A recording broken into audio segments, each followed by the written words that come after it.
Bismillahirrahmanirrahim. Assalamu alaikum students. I am Zubaria Aslam, lecturer mathematics. Today we start chapter 3 of mathematical methods. First of all, we discuss the definitions of chapter 3.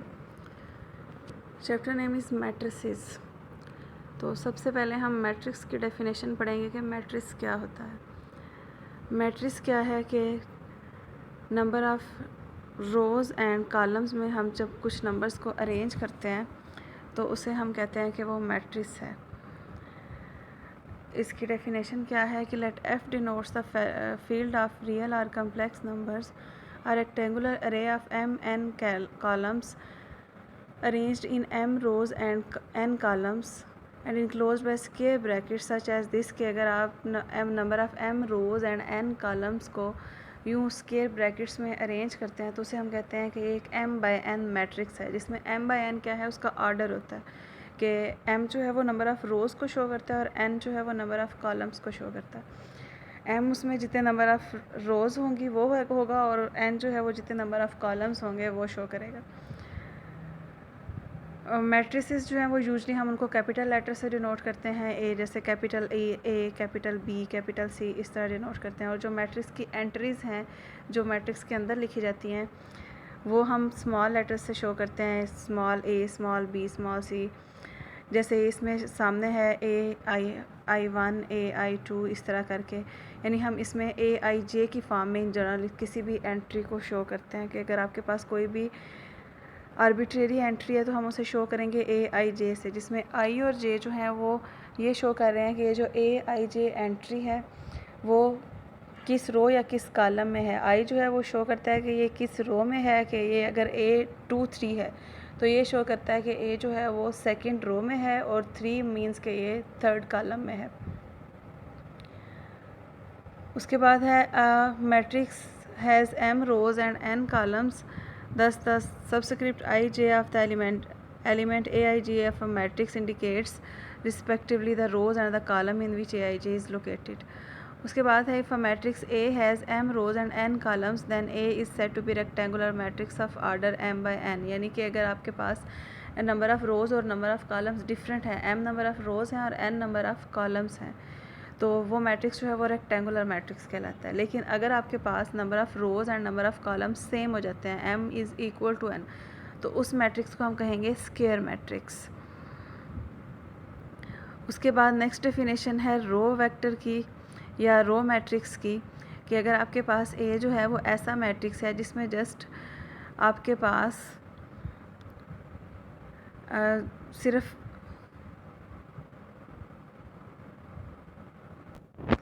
एक ही आपके पास column है तो ऐसे matrix को हम कहेंगे column matrix. और ऐसा मैट्रिक्स जिसमें आपके पास सिर्फ एक ही रो हो तो उसे हम कहेंगे रो मैट्रिक्स। नेक्स्ट डेफिनेशन है अपर ट्रायंगल या लोअर ट्रायंगल की। तो अपर ट्रायंगल या एक ट्रायंगुलर मैट्रिक्स क्या होगा, is a square matrix. First of all इसको क्या होना चाहिए, स्क्वायर मैट्रिक्स होना चाहिए, मींस कि इसमें number of rows and number of columns same होने चाहिए। इसको स्क्वायर मैट्रिक्स होना चाहिए all of whose elements below the main diagonal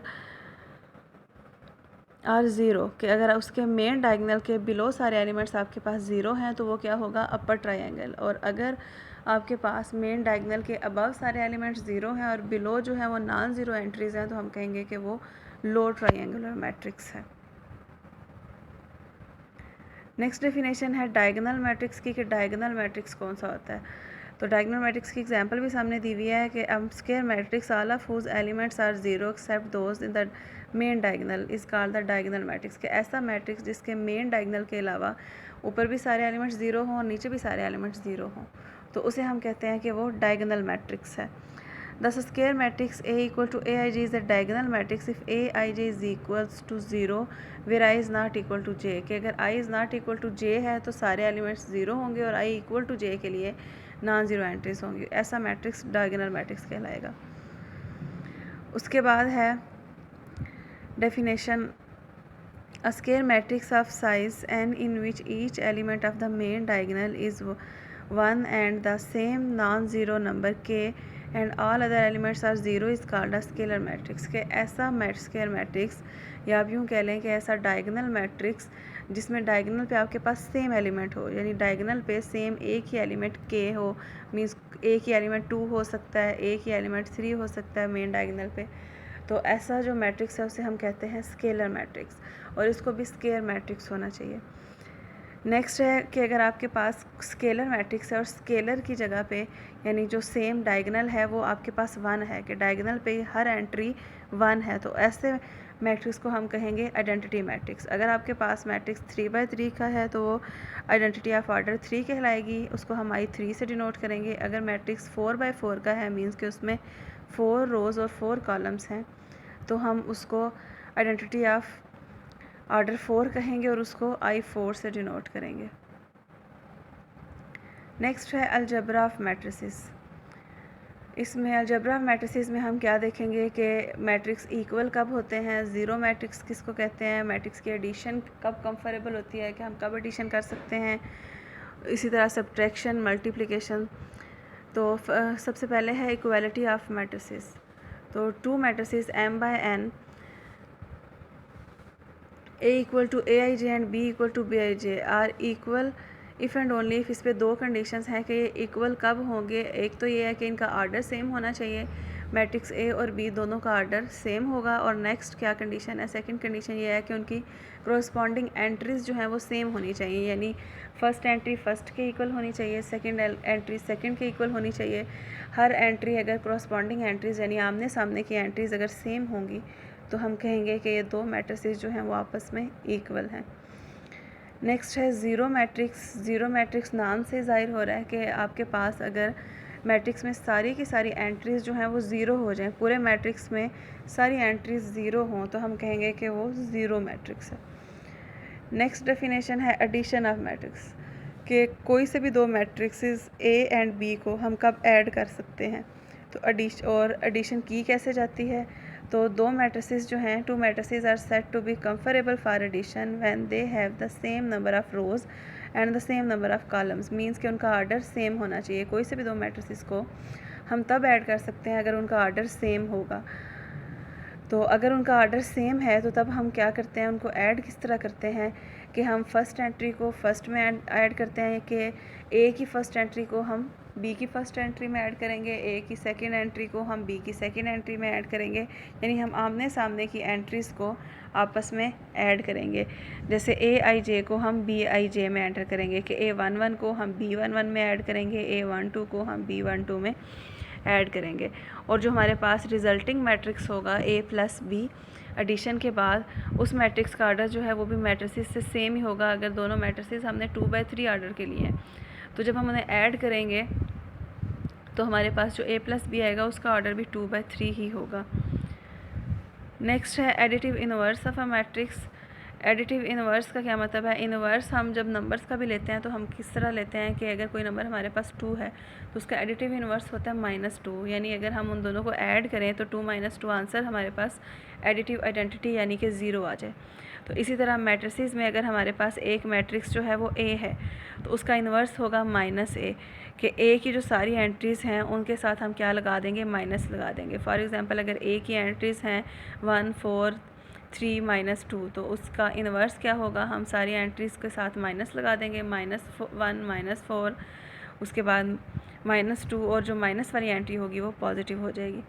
this -A is a m/n matrix and by definition A और -A को जब हम ऐड करेंगे तो वो हमारे पास 0 यानी 0 आ जाएगा। अब इसमें 0 का मतलब क्या होगा, ज़ीरो मैट्रिक्स के पूरे मैट्रिक्स में आंसर 0 होंगे। Also 0 + A equal to A + 0 A के इक्वल आता है, that is 0 is the identity with respect to addition. 0 matrix जो है वो मैट्रिसेस की आइडेंटिटी है with respect to addition. Next एक थ्योरम दिया हुआ है कि for any 3 m/n matrices A B and C we have A + B + C equal to A + B + C। Associative law of matrix addition है कि मैट्रिसेस जो हैं उनमें एसोसिएटिव लॉ होल्ड करता है कि आप कोई से दो मैट्रिसेस को पहले ऐड कर लें और उसमें तीसरे को ऐड कर लें तो वो आपके पास आंसर जो है वो सेम आएगा। यानी अगर आप पहले B + C मैट्रिक्स कर लेते हैं और जो आंसर आता है उसमें मैट्रिक्स A को ऐड कर लेते हैं, या आप पहले ए प्लस बी मैट्रिक्स करते हैं और जो आंसर आता है उसमें सी मैट्रिक्स कर लेते हैं, तो वो आपके पास सेम आएगा, यानी मैट्रिसेस में एसोसिएटिव लॉ होल्ड करता है। नेक्स्ट एक और थ्योरम दिया हुआ है, the set of all m by n matrices in the is the abelian group with respect to addition. कि अबेलियन ग्रुप का क्या मतलब होता है, जैसे अबेलियन नंबर्स भी होते हैं, तो अबेलियन ग्रुप का मतलब है a प्लस बी अगर है तो और b प्लस ए करें तो दोनों का आंसर सेम आएगा, यानी आप बेशक a प्लस बी कर लें या b प्लस ए करें आंसर आपके पास सेम ही आएगा। 2 प्लस 3 करें या 3 प्लस 2 करें तो आंसर हमेशा 5 ही आएगा। सेम तरह मैट्रिसेस में भी आपके पास अगर आप a प्लस बी मैट्रिक्स करें या b प्लस ए मैट्रिक्स करें आपके पास आंसर सेम ही आएगा। नेक्स्ट है सब्ट्रैक्शन ऑफ मैट्रिसेस। तो सब्ट्रैक्शन में भी सेम कंडीशन है कि दो मैट्रिसेस जो हैं वो कंफरेबल फॉर सब्ट्रैक्शन तब होंगे अगर उनका ऑर्डर सेम होगा। सेम ऑर्डर के मैट्रिसेस को ही हम सब्ट्रैक्ट कर सकते हैं। सब्ट्रैक्शन का क्या मतलब है कि a माइनस बी को हम यूँ भी लिख सकते हैं a प्लस माइनस बी, कि आपने क्या करना है a में ऐड करना है माइनस बी को, या सिंपली आपने क्या करना है a में से b को माइनस करना है। आपने a की हर एंट्री में से a की जैसे फर्स्ट एंट्री में से b की फर्स्ट एंट्री माइनस कर देनी है, a की सेकंड एंट्री में से b की सेकंड एंट्री माइनस कर देनी है। जैसे ये एग्जांपल में है कि a की फ़र्स्ट एंट्री 2 है, उसमें से b की फ़र्स्ट एंट्री -1 को आप माइनस करेंगे तो आपके पास आंसर इसका क्या आ जाएगा, 2 माइनस -1 करेंगे तो वो माइनस माइनस प्लस हो जाएगा, सो आपके पास आंसर आ जाएगा 1। नेक्स्ट इसी तरह आपके पास आ जाएगी 1 में से आपने 1 को माइनस करना है, आंसर 0 आ जाएगा। -3 में से आपने 2 माइनस करना है 2 को, तो आपके पास आंसर -1 आ जाएगा। नेक्स्ट आपने -4 में से माइनस करना है 0 को, तो आपके पास आंसर आ जाएगा 0। इसी तरह आपने हर एंट्री में करस्पॉन्डिंग एंट्रीज़ को आपस में माइनस करना है। नेक्स्ट है multiplication of A matrix bye scalar, कि किसी भी एक मैट्रिक्स को आप स्केलर से मल्टीप्लाई किस तरह करेंगे। कि अगर आपके पास कोई भी मैट्रिक्स ए है तो आपने उस मैट्रिक्स को किसी भी एक स्केलर 2, 3, 4 किसी से भी मल्टीप्लाई करना है। तो एग्जांपल भी इसकी दी हुई है कि ए आपके पास एक मैट्रिक्स है, आपने इसको मल्टीप्लाई करना है स्केलर 2 से। तो स्केलर 2 से मल्टीप्लाई का मतलब है कि आपने हर एंट्री से 2 को मल्टीप्लाई करना है। आपने मैट्रिक्स ए की एंट्री है 1, तो 1 को भी 2 से मल्टीप्लाई करना है, -2 को भी 2 से मल्टीप्लाई करना है, 3 को भी 2 से मल्टीप्लाई करना है, 4, 5, -6 सब को आपने बारी बारी 2 से मल्टीप्लाई करना है। अब ये स्केलर मल्टीप्लिकेशन पे एक थ्योरम है, let a and b be m by n matrices over a field f and let a b belongs to f। Then theorem क्या है कि अगर आपके पास a प्लस b दो स्केलर्स हैं, आप पहले उन स्केलर्स को ऐड करके a से मल्टीप्लाई कर लें, या आप a से स्केलर स्मॉल a को मैट्रिक्स से मल्टीप्लाई करें, देन आप स्मॉल b को मैट्रिक्स से मल्टीप्लाई करें और दोनों को ऐड कर दें, तो आपके पास आंसर सेम आएगा। उसके बाद है a into A plus B, यानी आप इस तरह इसको डिस्ट्रीब्यूट कर सकते हैं कि आपके पास जो स्केलर a है उसको पहले आप एक मैट्रिक्स से मल्टीप्लाई करें प्लस नेक्स्ट दूसरे मैट्रिक्स से मल्टीप्लाई करें। उसके बाद थर्ड कंडीशन है a इंटू बी ए, कि आपके पास अगर दो स्केलर्स हैं और आपने उनको मैट्रिक्स से यूँ ए की मैट्रिक्स से मल्टीप्लाई करना है, तो आप पहले b को मल्टीप्लाई करें और फिर जो आंसर आएगा उससे आप स्केलर a को मल्टीप्लाई कर दें, या आप क्या करें कि पहले a b को आपस में मल्टीप्लाई कर लें, जो आंसर आएगा उसको आप मैट्रिक्स a से मल्टीप्लाई करें। नेक्स्ट है अगर 1 को हम a से मल्टीप्लाई करते हैं तो उसका आंसर a ही आएगा, क्योंकि 1 को हम मैट्रिक्स की जिस भी एंट्री से मल्टीप्लाई करेंगे आंसर वही एंट्री आ जाएगी। सो हमारे पास आंसर जो है वो वही मैट्रिक्स a आ जाएगा। नेक्स्ट हम मल्टीप्लिकेशन ऑफ मैट्रिसेस से स्टार्ट करेंगे, तब तक आपने ये सारी डेफिनेशंस जो हैं वो याद करके रखनी है। ओके जी, अल्लाह हाफिज़।